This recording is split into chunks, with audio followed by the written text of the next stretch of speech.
Nilima CAG సంచలన రిపోర్ట్లను బయటపెట్టింది. తెలంగాణ మొత్తం అప్పుల కుప్పగా మార్చారు. గత ప్రభుత్వానికి సంబంధించి పెద్ద ఎత్తున అప్పులు చేశారు. ఇటు అంటే వివిధ కార్పొరేషన్ల పేరుతోనూ కూడా పెద్ద ఎత్తున అప్పులు తీసుకున్న నేపథ్యంలో మొత్తం కలిపి ఎఫ్ఆర్బిఎం పరిధిని కూడా దాటిపోయిందంటూ చెప్పింది కదా. రైట్, చూద్దాం. తెలంగాణ అప్పుల కుప్పగా మారింది అని కాగ్ ఆక్షేపించింది. బడ్జెట్ అప్పులు, బడ్జెట్ వెలుపల కార్పొరేషన్లకు గ్యారంటీ ఇచ్చిన అప్పులు కలిపి ఎఫ్ఆర్బిఎం పరిమితిని మించిపోయాయి అని వెల్లడించింది. గ్యారంటీ అప్పుల విషయంలో పారదర్శకత లోపించింది అని, చివరికి వీటిని ప్రభుత్వమే చెల్లించాల్సి వస్తుందని స్పష్టం చేసింది. కార్పొరేషన్లకు ఎలాంటి ఆదాయం లేకపోయినా వాటి ద్వారా అప్పులు తీసుకుని రాష్ట్ర ప్రభుత్వమే వాయిదాలు చెల్లించాల్సిన పరిస్థితిని తప్పుపట్టింది.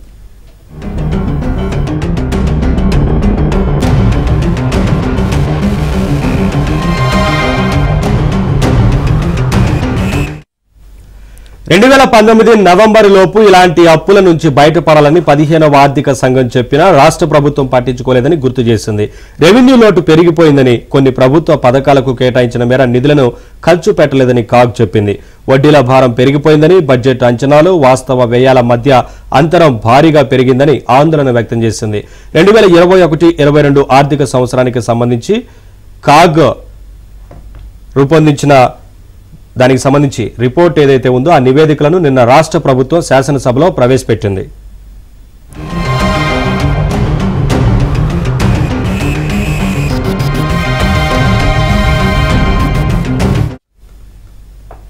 రాష్ట్ర ప్రభుత్వ అప్పులు, ద్రవ్య బాధ్యత, బడ్జెట్ నిర్వహణ చట్టం పరిమితిని దాటిపోయాయి అని కాగ్ వెల్లడించింది. రాష్ట్ర సొంత రుణాలు 3,14,663 కోట్లు ఉంటే కార్పొరేషన్లకు హామీ ఇచ్చిన రుణాలు 1,18,955 కోట్లు కలిపి మొత్తం రాష్ట్ర ప్రభుత్వ అప్పులు 4,33,618 కోట్లకు చేరుకున్నాయని చెప్పింది.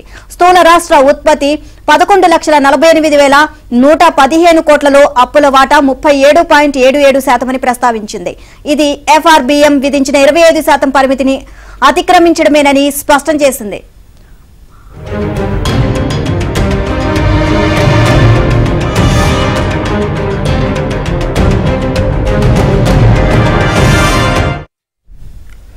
పదిహేనవ ఆర్థిక సంఘం ఇచ్చిన 29.30% వెసులుబాటు కన్నా కూడా ఇది చాలా ఎక్కువని చెప్పింది. బడ్జెటేతర రుణాల వల్ల పరిస్థితి ఇలా అదుపు తప్పిందని వెల్లడించింది.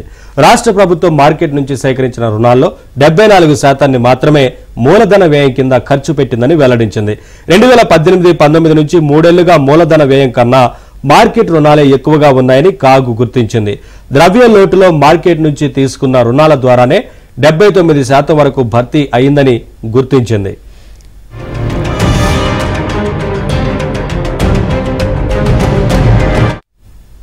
ఇదే అంశానికి సంబంధించి మరిన్ని అప్డేట్స్ మా కరెస్పాండెంట్ రాజేష్ అడిగి తెలుసుకుందాం. రాజేష్, గత బీఆర్ఎస్ ప్రభుత్వాన్ని ఎండగట్టింది కాగ్. దీనికి సంబంధించి నివేదికలో చాలా విషయాలు వెల్లడించింది. సో తెలంగాణ ప్రభుత్వం అప్పులో కుప్పగా మారిపోయింది అని చెప్పడం జరిగింది. ఓవరాల్ గా అప్డేట్స్ ఏంటి? రైట్, మొత్తానికి 10 ఏళ్ల పాటు బీఆర్ఎస్ రాష్ట్రంలో అధికారంలో ఉంది.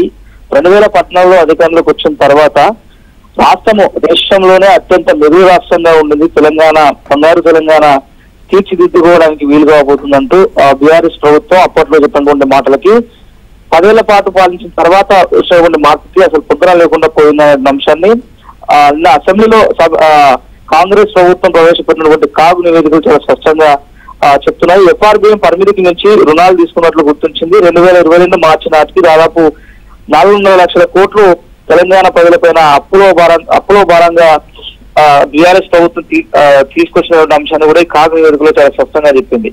దాంతో పాటుగా కాళేశ్వరం కార్పొరేషన్ పై దాదాపు 72,000 కోట్లను ఈ 10 ఏళ్లలో చెల్లించాల్సి వచ్చింది. దాంతో పాటుగా మరో 2,52,000 కోట్లు బడ్జెట్ అంచనాకు రాబడికి సంబంధించిన విషయంలో 48,000 కోట్లతో తేడా ఉన్నట్లు కాగ్ స్పష్టంగా చూపించే ప్రయత్నం చేసింది. దళిత బంధు లాంటి కీలకమైనటువంటి పథకంగా అప్పట్లో బీఆర్ఎస్ ప్రభుత్వం పదే చెప్పినటువంటి సందర్భంలో దాదాపు 3,442 కోట్ల అధిక వ్యయం ఆ పథకం ద్వారా రాష్ట్ర ప్రభుత్వం పైన బడ్జెట్ లో కూడా కాగ్ నివేదికలో చాలా స్పష్టంగా చెప్పేటువంటి ప్రయత్నం చేసింది. వాస్తవానికి ఎఫ్ఆర్బిఎం పరిమితికి మించి కేంద్ర ప్రభుత్వం రాష్ట్రాలకు కొన్ని సందర్భాల్లో మాత్రమే అప్పులు ఇచ్చేటువంటి సందర్భం కనిపిస్తుంది. కానీ అప్పుడు ఇస్తున్నటువంటి అంశం చాలా సూటిగా సూచించి దాదాపు 92 కార్పొరేషన్లను ఏర్పాటు చేసినటువంటి బీఆర్ఎస్ 4.33 లక్షల కోట్ల అప్పును ఈ 10 ఏళ్ల పీరియడ్ లో తెలంగాణ సమాజం పైన ఉంచినటువంటి విషయాన్ని కూడా ఈ అసెంబ్లీ సమావేశంలో కాంగ్రెస్ ప్రభుత్వం చాలా స్పష్టంగా చెప్పేటువంటి ప్రయత్నం చేసింది. దాంతో పాటుగా ఇతరత్ర కార్పొరేషన్ల ద్వారా తీసినటువంటి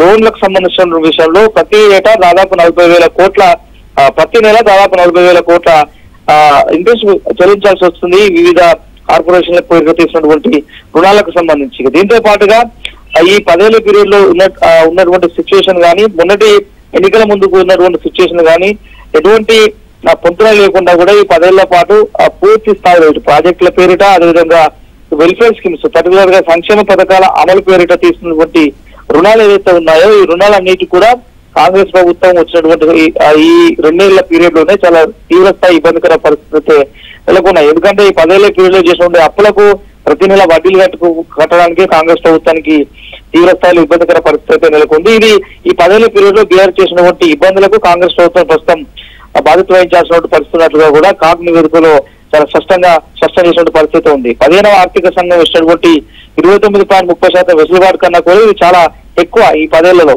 సో కాబట్టి ఈ 5 ఏళ్ల పాటు రాష్ట్ర ప్రభుత్వము 6 గ్యారంటీ స్కీమ్లతో పాటు ఇతరత్ర వెల్ఫేర్ స్కీమ్స్ ను రాష్ట్ర ప్రజలకు అనుభవంలో తీసుకురావాలంటే కాస్త ఆర్థిక పరమైన ఇబ్బందులు తప్పేలా లేవన్నటువంటి అంశాన్ని అయితే నిన్న ప్రవేశపెట్టినటువంటి కాగ్ నివేదిక ద్వారా మనం అర్థం చేసుకోవచ్చు. రైట్.